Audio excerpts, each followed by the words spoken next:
Now Jung's ideas, they're very strange ideas because they take you deep into mythology, and we can look back at that a little bit. The idea, well, you've got this little framework that you have to look at the world through. It tells you approximately where you are, approximately where you need to go, and approximately what you should do to get there. But it can be wrong at any level of analysis. So then you ask, well, what produces those little worlds? And one answer is basic biological necessity, right? So the basic motivational systems, emotional systems, the lines are blurry, partly keep you on track, right? You're hungry when your blood sugar falls, you're thirsty when you're not sufficiently hydrated, obviously. You're sleepy when you've gone without sleep for too long, etc., etc. And those things have been problems for so long that in some sense you have machinery that takes care of that.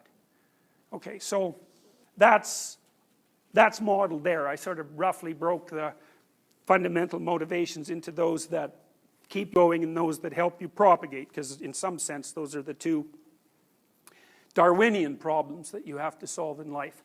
But then you might think, this seems to me to be how you can start to think about how the traits might be organized into this narrative scheme. It's like the traits seem to me, maybe there's 30 motivational states. They're like the basic elements of motivation.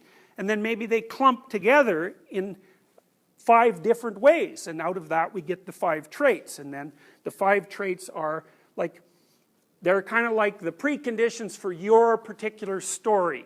So if you're a conscientious person, then the world is a little less orderly and a little less well put together than it should be, and your story is, I'm the person who goes in there and fixes that up and makes it orderly. And you know, if you're an extroverted person, then you think, well, there's all that social territory out there to occupy and exploit, and I'm the sort of person that is really going to do that, because that's where your interests lie. And if you're an open person, it's like, wow, look at all these weird things that I can do and think about, and so that's the world for you. And those are all, you can think of those as a set of 5 stories in some sense that have a reasonable probability of success. So there are 5 modes of being, and they're composed of these more fragmented fundamental motivations. It's something like that. It's so that's sort of where you can start to see the concordance between the narrative theories of the clinicians and the trait theories of the empiricists. And there has been work done on this sort of thing. So we know, for example, that Jacob Hirsch did some of this work, that your trait temperament does influence the words that you use to describe your spontaneous self-narratives.